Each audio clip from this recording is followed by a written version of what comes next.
며칠 전 중진공에서 유망 중기업 80곳에 200억 규모로 성장자금을 지원했다는 기사가 나왔었는데요. 중진공에 합격만 되면 자금 조달을 받을 수 있지만 사실 신청해보신 분들도 아실 텐데 신청 자체가 정말 티켓팅급입니다. 그런데 이렇게 신청하는 것도 어려운데 1차 합격 후 대면 실사할 차례가 되면 대표님들의 서류 입증이 부족해서 또는 설득을 잘하지 못해서 떨어지는 분들이 정말 많으세요. 혹시나 대면 실사를 카페에서 배운 내용으로만 주변 합격한 대표님들 사례로 똑같이 준비하고 계신 대표님이라면 당장 실사 준비 방법을 바꾸셔야 합니다.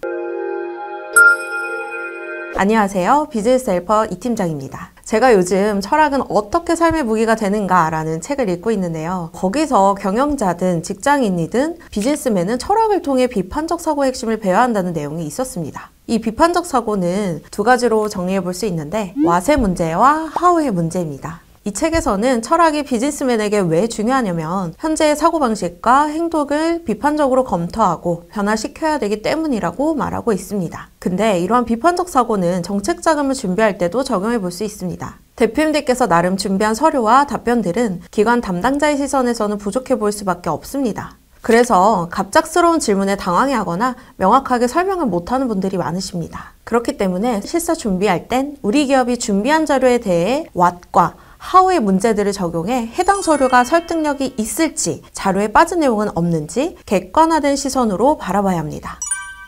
제가 대표님을 만나보면 겉으로 봤을 땐 서류 준비를 잘 한 것 같은데 하나하나 뜯어보면 허를 찌를 핵심적인 서류가 부족하구나 라고 느낍니다. 왜냐하면 커뮤니티 글만 읽어보면 우리 기업은 이렇게 서류를 준비했고 이렇게 실사 때 답변해서 승인 받았습니다 라는 후기가 엄청 쏟아집니다. 하지만 그 사례에서는 그 기업이 준비한 핵심 서류, 핵심 내용은 말하지 않습니다. 근데 대표님이 그 기업이 언급했던 서류만 준비하시거나 기관 담당자가 궁금해할 내용이나 증빙 서류가 없을 경우 설득력이 굉장히 떨어집니다. 이렇게 준비하시면 진짜 다른 기업에게 뺏길 수밖에 없습니다. 이 기회가 날아가는 거예요. 왜냐하면 그 기업의 컨디션과 우리 기업의 상황은 다를 수밖에 없습니다. 똑같은 업력, 똑같은 업종이라고 한들 기획하는 아이템이 다를 수 있고 또 기술력이 다를 수 있고 매출 구조도 다르기 때문에 후기에 맞춰서 준비하시는 건 좋지 않습니다. 승인 후기는 정말 참고용으로만 삼으셔야 합니다. 근데 자료 준비 중요한 거? 알겠어. 질문과 답변? 당연히 중요하겠지. 그럼 어떻게 답변해야 되는 건데? 라는 마음이 드실 거예요. 그쵸?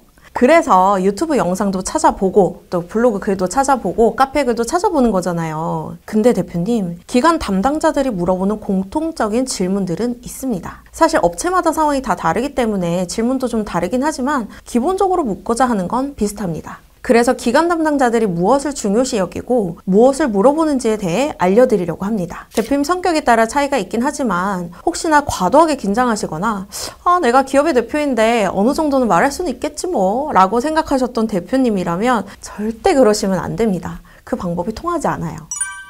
예전에는 아이템만 괜찮으면 어느 정도 눈 감아주기도 하고 승인도 나름 잘 되게 했거든요. 근데 요즘에는 이 아이템으로 정말 돈을 벌 수 있는가, 실제 사업성과 수익성을 판단합니다. 메인으로 보는 것이 사업성과 수익성이라면 부가적으로는 사업 계획서를 보면서 실현 가능성을 같이 판단합니다. 그렇기 때문에 기관 담당자의 구체적인 질문에 제대로 된 답변을 하지 못한다면 승인율이 떨어질 수밖에 없습니다. 기관 담당자는 기본적으로 이런 질문들을 많이 합니다. 첫 번째는 매출, 두 번째는 거래처 확인, 세 번째는 기술력 및 제품력을 통한 매출 기대, 네 번째 업체에 관한 정보들을 물어봅니다. 예를 들면 당해년도 앞으로 또 매출이 얼마나 발생할지, 주주가 많다면 주주 구성에 대해서 확인하는 것들이 또 있고요. 현재 거래처 비중이 어느 정도 되는지, 큰 거래처 한 개만 있을 경우에 그 거래처 거래가 끊겼을 시에 타격이 굉장히 크기 때문에 안정적인 거래처와 또 큰 거래처, 대기업이나 중견기업들을 말하겠죠? 그런 거래처들이 골고루 있는지를 좀 파악하고요. 그 다음에는 기술력과 제품력을 통해서 실제적인 효과가 어떤 것들이 있는지, 마지막으로는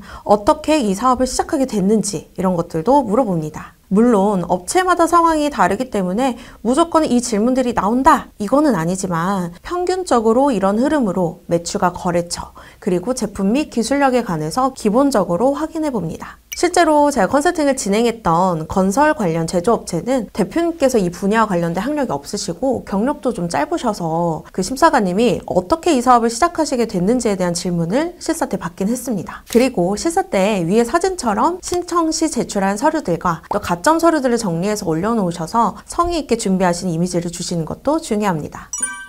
대표님, 만약 질문에 관한 답변을 준비 못하신 상황이라면 이 4가지 답변은 좀 피해주세요. 그건 제가 잘 몰라서 세무사가 알아요. 또는 직원이 알아요. 지금 매출이 별로 없는데 올해 안에 무조건 100억 매출됩니다. 아, 원가 비용이요? 그건 확인해봐야 할 것 같아요. 아, 그건 저도 잘 모르겠네요. 왜냐하면 결국 기관은 이 업체의 사업성과 수익성을 통해 상환 능력을 판단하는 건데 이 4개의 답변은 신뢰성을 떨어뜨리게 됩니다. 근거 없는 매출을 말하거나 기업 대표지만 매출이 어느 정도인지, 지출을 얼마나 나는지, 또 원가가 얼마인지 모른다는 답변은 경영 운영 참여도가 낮구나, 잘 모르는구나 라고 판단하게 됩니다. 그래서 만약 정말 하나도 대면 실사 준비를 못했다면 적어도 재무제표는 확인하시고 들어가셔야 합니다. 재무제표 중에서도 최근 매출과 순이익은 무조건 체크하세요.